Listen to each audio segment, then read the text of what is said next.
Bongo outlining the task force operations which would encompass Luzon, Visayas, and Mindanao. He also inquired if he and his classmates could have a courtesy call with the President through Bongo for a photo opportunity.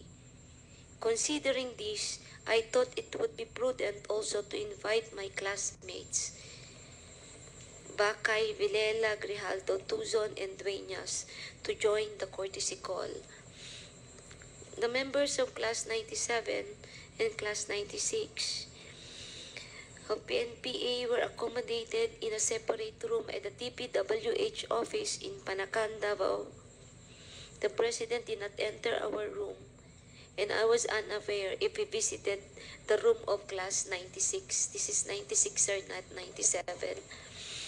After the courtesy call, Leonardo informed me that the